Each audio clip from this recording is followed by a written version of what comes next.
across the Atlantic Ocean to Hmm. Tottenham, where Headie Heads. One dropped his second album, EDNA. Is this Technically his technically his first first? album. He I mean, has how a many shit ton of mixtapes this guy mixtapes. got though? Yeah, like If you include like duo mixtapes and stuff, he has 8 mixtapes. So yeah, okay, yeah, 26 years old, debut album. debut album. And I mean, debut album. Lot of money put into this. Not only production wise, but features wise.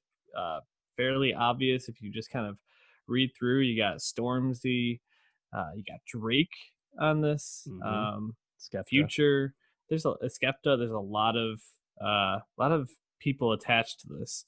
So expectations, I think, were fairly high. Did you feel like EDNA met those for you, Dave?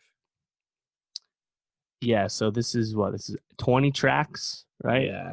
Didn't need 20 tracks from my guy Heads right here, especially because we're coming off that pretty eclectic and impressive gang mixtape that he did with Fred again, and kind of contrasting these two projects from April and now, you kind of see the whole spectrum of Headie One music, I think, right? And Headie One, some guy who's risen to the top of UK drill in England in about 2 years' time. It's been a very fast rise for the guy. And you seeing this kind of range is cool. And you get, like, I think pieces and bits of that range still on EDNA, but because there's so many tracks, it was kind of hard for me to keep track of the versatility I know he has and he's showing, because at the end of the day on EDNA, there are just kind of some more superfluous standard drill tracks sprinkled in with some of the other stuff we know he can do too. And when he's doing the drill there's no one really better. But I think we could have cut this down a little bit. But there's still a lot of moments that I liked. And I think Headie One can drop a fucking banger, my guy. Like man them be melting those phones from time to time. Yeah, I think I came away feeling like at times this album felt a bit all over the place, but there were 2 tracks in particular that I was left like, all right, like this is why Headie won. This is why this team behind him can be a legit star. And those 2 songs, I guess I'll just call them out now. Ain't It Different with AJ Tracey and Stormzy. I mean, you're sampling Crazy Town, Butterfly with that, and it just sounds amazing. And all 3 of them bring it on that. But then also, I really liked the Drake song, Only You Freestyle. I thought both those tracks were just absolutely great. Drake with another awesome, guest verse after 21 Savage's last week. So after listening to those 2, I was like, okay, Headie's got it. Some of the other tracks, I was like, all right, this sounds like traditional drill, maybe nothing that's like super interesting or engaging or different, but still solid. I think that's kind of the tale of this. Most of it is really, really solid. Yeah, I agree. I'm speaking to Ain't It Different, which was one of the lead singles. The Drake collab actually came out in the summer, but was not billed as a single to the album. We didn't know about the album at the time, but that song's been out too.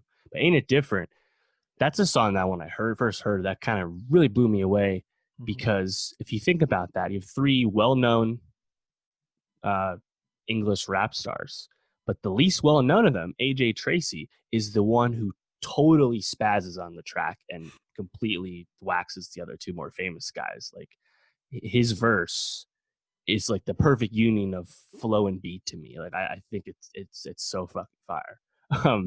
And I feel like Stormzy kind of cut the short end of the stick coming on the song after that impeccable feature from Tracy. So I really like that song a lot.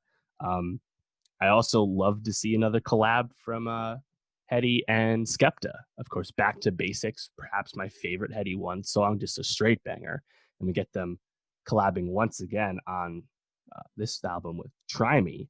And Skepta, the more I think about it, I don't know if he has a bad feature to his name. Like, he's a really special artist for like the less is more thing, where he just kind of adds something because he has such bravado and charisma to his vocal performances, and kind of having a little different energy to throw off Headie is really cool.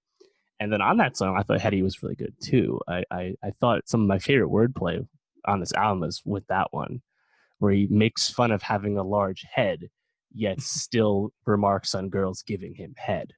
Mm. Shit was great, and of course rhymes that with his name, Headie, like top tier stuff. Um, Yeah, well, I think he certainly displayed good technical ability on this. I think, like you said, with it being 20 tracks, they're all not going to hit. Um, but another moment I really liked um, was, I just want to find it here in my notes. Was Oh, it was me. Is it mainstream? Is that one of the songs in the back yep, half? solo track. Or yeah, no, at the top. Sorry, I really liked that one. The drums on that were really cool, and it just had a different feel than a lot of the drill, like the kind of dark drill vibe on this. It Mhm. felt like a nice switch up, and it feels like we talk. I feel like we like to talk about this a lot with these drill artists. Is it feels like it expands his rapping vocabulary. It expands his possibility in terms of what he could be as an artist rather than like this one lane. I think I Yep. really like to see that throughout because as we've kind of seen with a lot of artists on their second or third album, if they don't start to expand or explore a different sound, it can just kind of feel like, okay, they're the Pusha T or they're the Rick Ross, who they can be great, but they can never be one of the greatest. So it's just nice to see that potential, in other genres play Yep. out. Yeah, I think conversely, in the beginning with Psalm 35, Headie Mm-hmm. sings the hook on that song. Again, kind of showing a little bit more than what people might have expected from him a few years ago. I also really liked, how was it? Parlez-vous anglais with H, where they just really trade bars, go back and forth. I Mm-hmm. think that sounds wonderful. Um, H has that one quotable. It's like, my my wrist isn't French, it's Swiss or something. Talking about his watch. Like, all right, I hear that. Also, on Hear No Evil, I thought Future actually was pretty solid on that. Definitely not a collab I would have thought about going in. Future and Headie one, Future and anyone from England really, but I thought it was pretty Yeah, solid. he was decent. We should probably shout him out because we always bag on him. So, Yeah. yeah, I think overall this was a pretty solid project, first album for this guy. So First album. feeling pretty good about Headie. Drop us your thoughts. And Dave, any last comments for you on Headie before we move on to the boys? Yeah, I wasn't actually expecting another full length for him because when he dropped that gang mixtape, he had only literally just gotten out of jail for that knife Uh-huh. sentence.